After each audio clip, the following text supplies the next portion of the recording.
What's good, Wagering World? It's your boy Five Star in Vegas, broadcasting live as always from beautiful Summerlin, Nevada. And here with my guy, my co-host, the only Sacramento Kings fan I know. What's good, Spreader Star?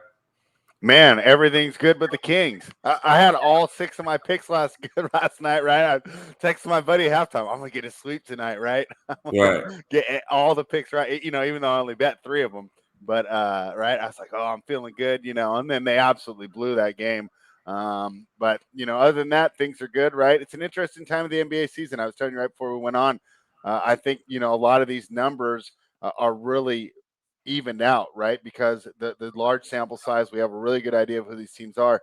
It's getting harder and harder to find an edge, but I'm here, I'm working hard, and I'm ready to do it. Good, man. You had a great day yesterday, man. Let's get to yesterday's news. All right, yeah, and the only thing that I had wrong yesterday was I said, I was afraid of sprinkling that Pistons money line, and I should have, man. I knew it right, watching in the first quarter. I said that this team's going to hang, man.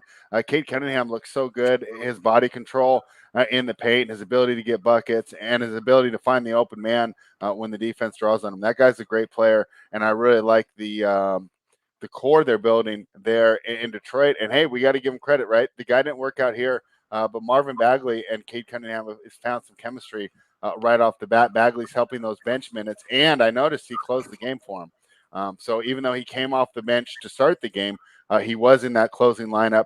Cade Cunningham found him two or three times under the hoop for either dunks or easy layups, seeming to grow some chemistry, and he's in that right age for that right timeline. So right, not much to hope for the Pistons this year, but they're going to get another high draft pick, and I think they should be good in the next 2 to 3 years. So it was nice to cash an NBA play to start the week. Oh, definitely, man. Great job on that. I was watching it, man, and Detroit played a great game. Like you said, we spoke about earlier. You could have almost money lined them. It was that type of game. They're definitely evolving and growing into a nice core up there in Detroit. Cade Cunningham's a future All-Star, so they have that. Well, me, I took a tough one last night, man. You know my normal rules, and this ends up being a great example for the followers and for people viewing. I always take anything -2, which is usually a -135 or so, -140 and under. I usually always lay the money line. And my clients did. But when I gave out the bet yesterday, excuse me, I laid the -2. We had it. We had it in regular regulation. Then the kid for Furman shoots a great step back. He had to practice this move so many times in the gym, how he executed, because he did a dribble drive as if he was going, and then he does the step back, two big large steps back, keeps his dribble and drains the three, man, and sends it into overtime. So shout out to that kid. I think his name is Bothwell. He's a decent player for Furman, man. He's an exciting guard. He made a great shot, sent the game to OT. OT, we had one of the most miraculous shots made by Baptiste for Chattanooga. And another time, you could tell these guys and kids put in work, man. They put in work. They're doing a lot of drills, and you could tell that they're not wasting their time. He dribbled straight to, you could tell, his spot. He clapped for the ball first, got it, dribbled straight to his spot, about 40-foot three from the corner logo. And I could tell the way he got to that spot that he shot that several times before in practice and drilled it all nets. So Chattanooga does win, but they only win by 1 point. So we lost the two, but we could take that anytime because, as you know, as you've been doing this as long as I have, Spread, when you're on the right side, you can take those type of L's. We're still 9-3-1 in our last 13. We got to lose at by them hitting a 3-pointer, send it to overtime to knock us out the spread, and then go to overtime and still win the game, but only win by 1 point and don't hit the spread by a point. Hey, I can live with that. I can sleep very easy with that. But let's keep this streak going. My guy Spread's warming up. So let's get this ball and parlay to you right now, man. And let's get some success today going. We got a lot of conference action tonight and a lot of NBA. Who you got tonight, Spread? All right, let's get straight to it. I'm going to take the Memphis Grizzlies -5.5 points. They're playing the New Orleans Pelicans. Both teams coming off losses where they blew a double-digit lead. The Grizzlies were up by 10 at halftime to your Houston Rockets, right? And Yeah. Hey, it happens, right? When you've been playing as well as the Grizzlies have, right? You win almost every single night. You're playing a team like Houston, not too high in the standings, not offering a lot in the way of defensive resistance, right? Feels like you're getting any bucket you want. Mm-hmm. They got a little complacent there in the second half, and credit to Houston because they took advantage of it. And Houston's that team that they've got those scorers, right? So if you go cold on them, they're going to go ahead and jump ahead of you, and they were able to do that, right? And that makes me like Memphis even more tonight. Coming off a loss, this is spots I really like NBA teams, particularly solid NBA teams like the way the Memphis Grizzlies play, coming off a loss. And my idea here is even if they get up by 10 or 12, they have that fresh complacency in their mind that cost them the last game. And let's be honest, the Grizzlies just moved ahead of the Warriors for that second seed. When you're new to the playoffs, this seeding means a lot. Teams like the Warriors, right? The Bucks, maybe they're not as concerned. When you're, really trying to make a name for yourself, that seeding means a lot. So I know the Grizzlies want this game. Pelicans, kind of a similar situation, although their loss was much worse. They were up by 11 with less than 4 minutes to go. Against admittedly a better team, the Denver Nuggets, the reigning MVP, Nikola Jokic, but they ended up falling in that game in overtime to the Nuggets. So they're coming off a loss as well. And that really broke a great streak that the Pelicans were playing. This is why it's a tough pick for me. Before that loss to the Nuggets, the Pelicans had won 4 games by an average of 26 points, right? So not only they were winning, they were doing great. And Trailblazers fans were kind of saying, I told you so, right? As I kind of dismissed the McCollum trade. And, a lot of pet players didn't think that he meant a lot. And he really came in there and has helped that team a lot. Even last Friday, right? I doubted them against the Jazz, but that was at home. This is on the road in Memphis, the Grindhouse. We know how these guys get in Memphis. I think it's going to be a riled up crowd. And like I said, this number 5.5, I don't know if I would like it if Memphis was coming in winning 4 in a row, right?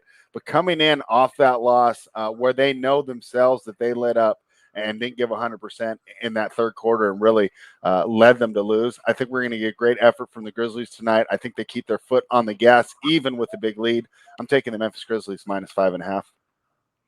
Okay, so spreads rolling with the Memphis Grizzlies against a hot Pelicans team who just actually gave away a game in Denver that they had locked in. Um, I'm going to the Summit conference they're having. It's going to be their finals tonight. 2 rivals play each other: North Dakota State versus South Dakota State. South Dakota State's land 6, but this game is way too competitive. Too close to even try to attempt to pick a side. These teams go way back. They've been battling each other for years for dominance of this conference. So I think the safer pick in this, all signs point to this game going over. I mean, everything about this game says over. I'm sorry, someone's texting me about some important business. But the last 2 matchups between these guys, it's been fireworks. It's always fireworks when they play each other. They combined for 156 in January, and then they also combined for 176 at the end of December. Both teams are all on the overall year. South Dakota State's over 7-1 in the last 8 neutral site games. They're 6-1 on the over in the last 7 games against winning teams. They're over 7-2 in their last 9 neutral site games. North Dakota State has went over in its last 5 neutral site games. Another key stat for me is that South Dakota State leads the whole NCAA in scoring. They're averaging 88 points a game, which is unheard of in college basketball. So they really push tempo. They have the number 1 field goal percentage. They shoot 52% from the field and 45% from the 3-point line. So they're dead-eye shooters over at South Dakota State. The Jackrabbits play great offensive basketball, but they're terrible on defense. They're giving up 74 points a game. They're ranked in the bottom 10 in points per game allowed. They're also horrible against the 3-point shot. They're giving up 35% to their opponents from the 3-point line. And that's North Dakota State is 77th in shooting threes. They shoot at a 36% rate. They're also top 100 in scoring. They average 75 points per game. And another thing that's quite important to me on the over on these types of games, North Dakota State shoots 77% from the free throw line, and South Dakota State shoots 76% from the free throw line.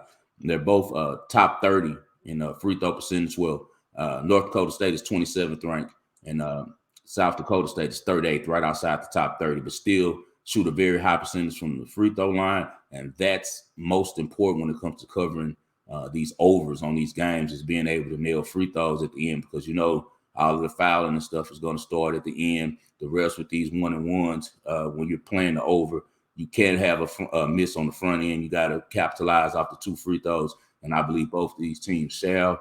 In their last contest, the last 5, the Bison have averaged 80 points per game. In the last 5, South Dakota State's averaged about 86 points per game. So I look for this game to fly over the 150. It's the championship game, 2 rivals. Both of their strengths are offense, so I expect them to let it fly. I expect the tempo to be high. I expect everybody to be playing their best ball. So I rarely bet overs and unders, but this one sticks out clear. So we're going with North Dakota State and South Dakota State over 150. So the picks today for the ball and parlay is going to be spreads, going with the Memphis Grizzlies -5.5 versus the New Orleans Pelicans. I'm going to the Summit Conference Championship game, North Dakota State versus South Dakota State over 150. As always, guys, we appreciate you guys tuning in. Please follow us on Twitter, with it being March Madness and the NBA games are picking up as we prepare for the playoffs. Spread and I'll be releasing all types of information on our channels and on our websites and on our Twitter. So make sure that you come check out Spread at Spread Astaire on Twitter, and also check him out on YouTube. Subscribe to his channel. Subscribe also to my channel on YouTube, which is 5 Star in Vegas Sports Investments. And please follow me on Twitter at 5 Star in Vegas, spell out the 5. Best of luck as always. We'll see you guys tomorrow.